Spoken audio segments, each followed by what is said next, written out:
Sanatçılara gelelim. Bu sanatçılara yapılan ödemeler bilirkişi ve masak raporlarının ana noktasını teşkil ediyor.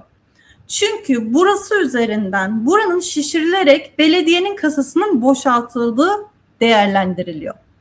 Öncelikle burada Eylem 20 olarak ele alınan Şilebezi Festivali'nde tanık şarkıcıları sağ tarafta görüyorsunuz ve rüşvet veren olarak Berkant Acil ile Arif Sevik değerlendiriliyor, ele alınıyor.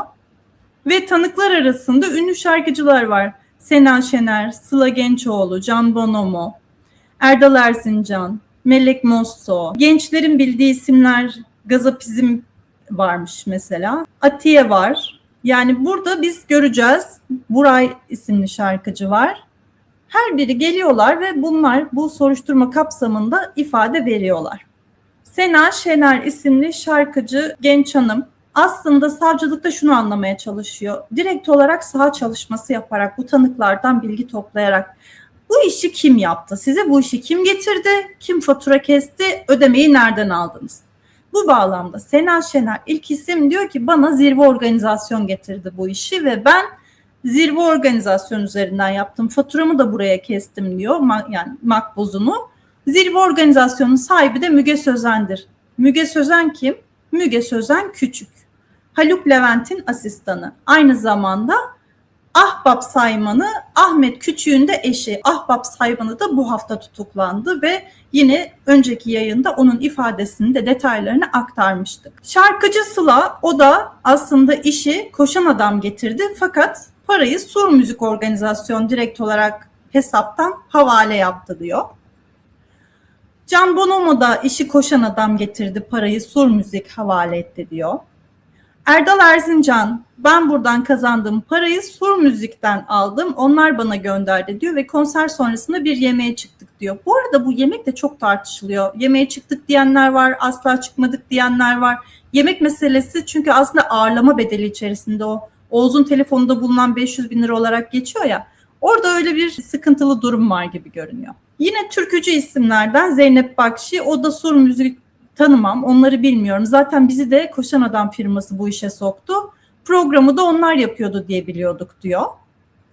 Melek Mosso da Koşan Adam'dan ben işe aldım. Zaten hani benim menajerim üzerinden ilerledi. Çok da böyle şey yaptığım bir durum değil.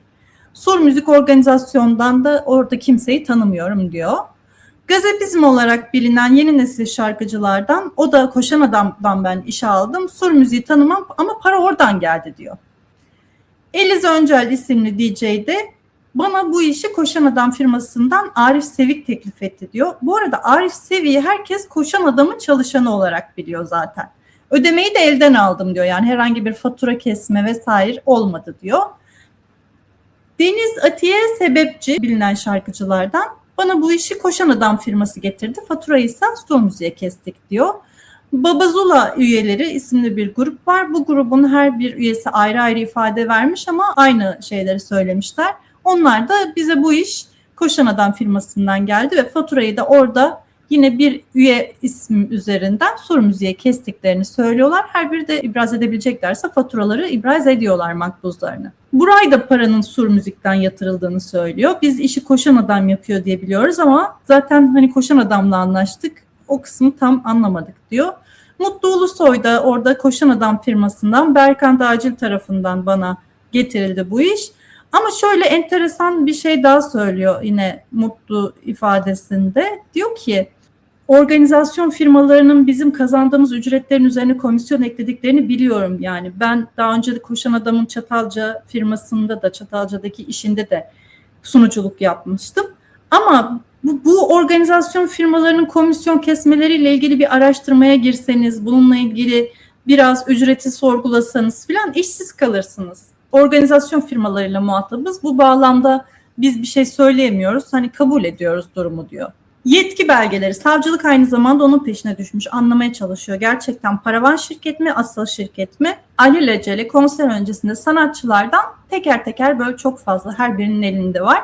Yetki belgesi imzalatmışlar. Hani sanatçılara bunu sordukları zaman da diyorlar ki yani bunu bize getiriyorlar tam konser öncesinde. Biz de bakıyoruz.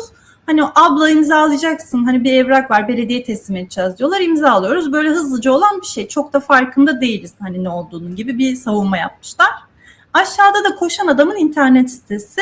Orada yine Şile Bezi Festivali'ni Koşan Adam biz yapıyoruz şeklinde ilan etmiş. Şimdi yayının başında aslında özetlediğimiz tespitlere gelecek olursak, Şile Bezi Festivali ile ilgili Şile Belediyesi Kültür İşleri Müdürlüğü'nün belirlediği sözleşme bedeli 29,2 milyon. Bilirkişi diyor ki burada paravan yüklenici Sur Müzik, asıl organizatör Koşan Adam. Kayıt dışı bir mali akış var. Mesela bazı kişiler başka bir organizasyon aracı firmaya oradan para almışlar. Bazı kişiler elden para almışlar. Hani bunun takibini imkansız kılacak yöntemlere de girişmişler. Şimdi burada Şile Bezi Festivali'nde yapılan sanatçılara ödeme, kara para, yolsuzluk ve soruşturma kapsamında ele alınan ödemelerde sanatçılar üzerinden yapılan aslında büyük bir vurgun olduğunu görüyorsunuz. Mesela Sena Şener.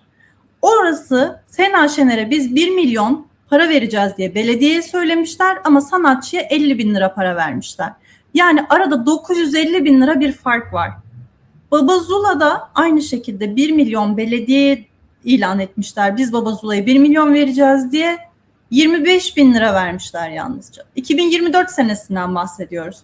Bugün kimin ne kadar para aldığına dair bir fikrimiz yok. Ama 2024 senesinde soruşturmaya konu olan haber değerini teşkil eden bu hususta Can Bonomo'nun 2 milyon 250 bin lira yazmışlar ama 250 bin lira vermişler. Sanatçıya bu kadar göndermişler. Erdal Erzincan 1 milyon 750 bin lira yazılmış, 37 bin 500 lira. Gazapizme 4,5 milyon yazılmış, yaklaşık 166 bin lira verilmiş. Sıla'ya 6 milyon 200 bin lira yazılmış ama yalnızca 625 bin lira ödenmiş. Atiye'de 1 milyon 750 bin lira yazılmış ve 50 bin lira almış. Melek Mossoy ise 3,5 milyon lira yazılırken 312 bin 500 liraya almış. DJ Elize 300 bin liraya 100 bin lira. Mutlu Ulusoy sonucu 270 bin yazılmış, 180 bin lira almış. Yusuf Emin sonucu 270 bin lira almış, 135 bin lira. Yani Şile Belediyesi'ne 22 milyon 790 bin lirayı yalnızca sanatçı giderleri olarak fatura etmişler. Aynı zamanda sadece ortalama 2 milyonluk bir sanatçı giderleri olmuş. Arada 20,8 milyonluk bir fark var ve bu Şilelilerin cebinden çıkan para. Bu para nereye gitmiş? Birazdan ona bakacağız ama bu meseleyi her biriniz Ankara Belediyesi'nde de hatırlayacaksınız. Ankara'da da benzer şeyler olmuştu. Aslında sanatçılar burada bir şekilde bir düzenin, bir ağın içerisinde, bir organizatör ağının içerisinde inanılmaz düşük ücretlere konserlerini yapıyorken organizatörler 10 katı 20 katı para alıyorlar ve bunu da yöneticilerle paylaşıyorlar. Böyle bir düzen var. Bu düzen sadece burada değil, aynı zamanda bilinen bir sır bu. Sanatçılarla konuştuğunuz zaman aslında bununla hep karşı karşıya olduklarını görüyorsunuz. Bunlar mağdur olan insanlar, yani sanatlarıyla geçinen insanlar. Menajer ağının eline düşüyorlar ya da organizatör ağının eline düşüyorlar. Belediyeler üzerinden kurdukları ağ ne yazık ki hem sanatı hem sanatçıyı bu noktaya getirmiş durumda ve şu anda sanatçılar sanatıyla ilgilenmesi gerekiyorken adliye köşelerinde bu ifadeleri verip bunları anlatıp bunun gerginliğini yaşamak durumunda kalıyorlar ve kendileri üzerinden, sırtlarından bu paralar kazanılırken üzerine bir de mecburen susup tekrar iş alabilmeye devam edebilmek için onların düzenlerine devam etmek zorunda kalıyorlar. Eğer ki çok artık kendi sisteminde, kendi düzeninde devam edebilecek kadar güçlüyse evet, ama güçsüzse nereye kadar? O yüzden burada da yine güçsüzün de hakkını yine devletin savunması gerekiyor diyelim.